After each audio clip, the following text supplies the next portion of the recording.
Bismillahirrahmanirrahim. Part 3 is starting right now. I'm continuing to read. This is like the last part from the Zionist Logic by Al Hajj Malik Shabazz or Malcolm X. So, and I'm just about finished here. And I'm actually going to read that last line over again. And again, he says, if the religious claim of the Zionists is true, that they were to be led to the promised land by their Messiah, and Israel's present occupation of Arab Palestine is the fulfillment of that prophecy, where is their Messiah, whom their prophet said would get the credit for leading them there? It was United Nations mediator Ralph Bunche who negotiated the Zionists into possession of occupied Palestine. Ralph Bunche was a guy who was involved in the United Nations.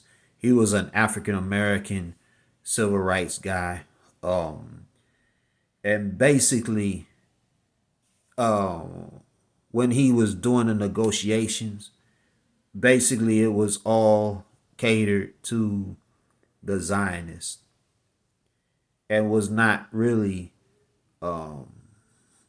in the interest of the Palestinians.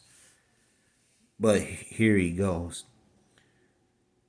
Is Ralph Bunche the Messiah of Zionism? If Ralph Bunche is not their Messiah, and their Messiah has not yet come, then what are they doing in Palestine ahead of their Messiah? That's a very good point. And then there's a group of Haredi Jews, I believe, Orthodox or Haredi Jews. They actually are against the Zionist occupation of Israel. Yisrael David Weiss, who is the leader of, I think, Nurto Kurta or something like that. He's a rabbi from New York, and very outspoken against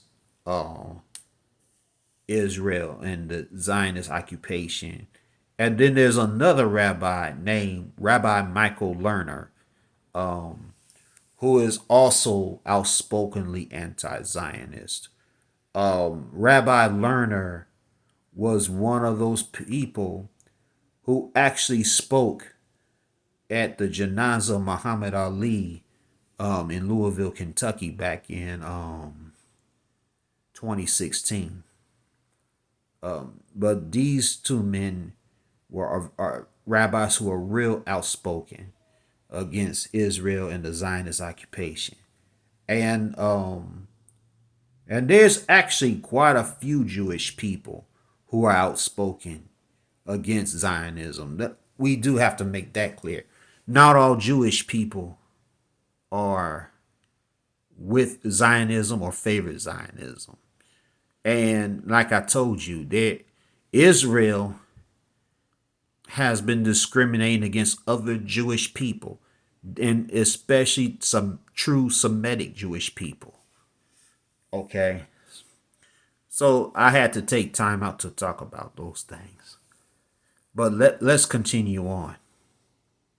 Did the Zionists have the legal or moral right to invade Arab Palestine, uproot its Arab citizens from their homes, and seize all Arab property for themselves, just based on the religious claim that their forefathers lived there thousands of years ago? Only 1,000 years ago, the Moors lived in Spain.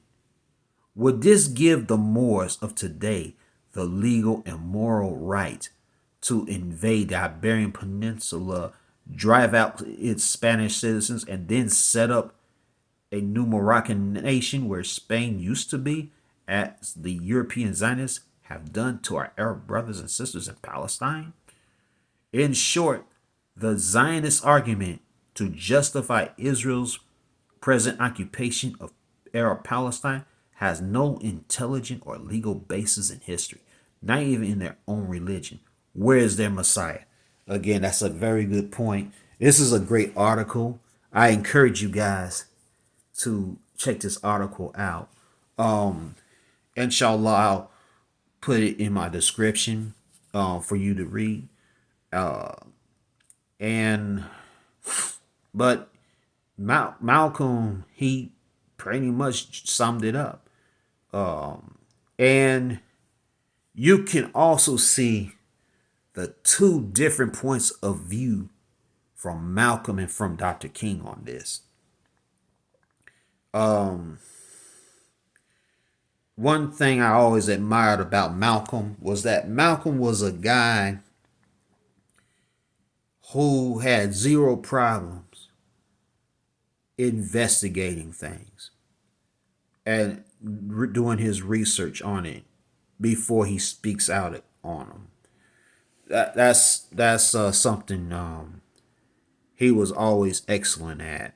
And here, this sums up a divided point of view in Black America, especially at that point in time.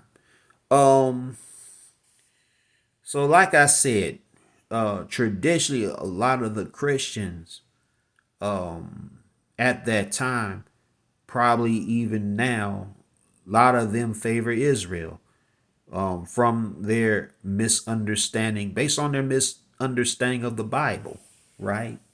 And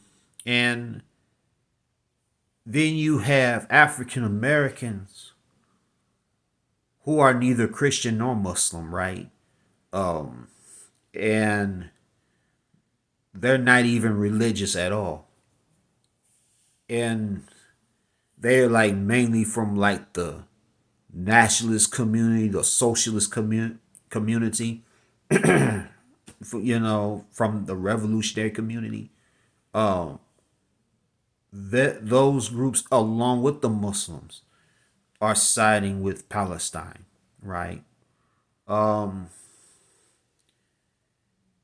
And sure, there are some Christians. Not all Christians are for Zionism as well. There's a lot of Christians who are actually on the side of Palestine. And I'm sure there are Christians even in the African American community who are with Palestine.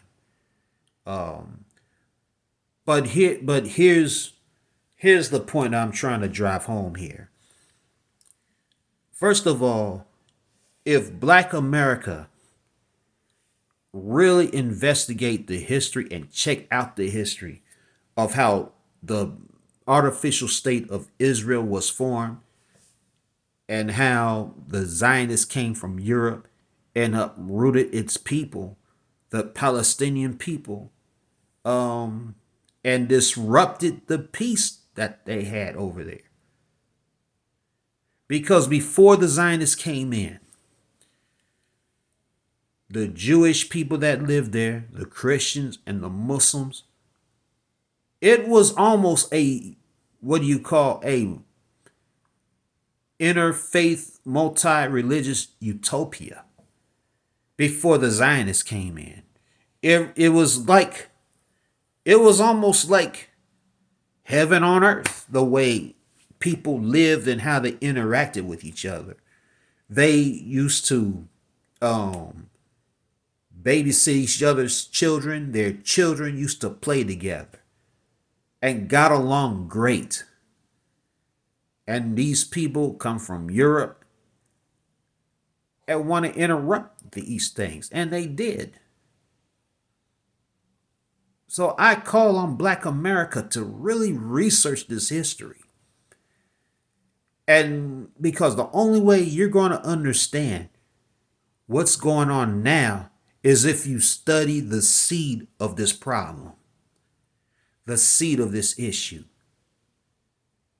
And I guarantee you, if you do a thorough research, you would want to side with the Palestinians. You want to support Palestine. If you look at what the Palestinian people have gone through and are going through right now, you cannot help but to find this hitting home to you, because you know and understand that what the Palestinians are facing was what we used to face. We were told we couldn't live here, we couldn't live there. We couldn't go to this school, we couldn't go to that school. We couldn't eat this restaurant, we could not sleep in this hotel. You know, we were told where we couldn't go and where we could not go, right?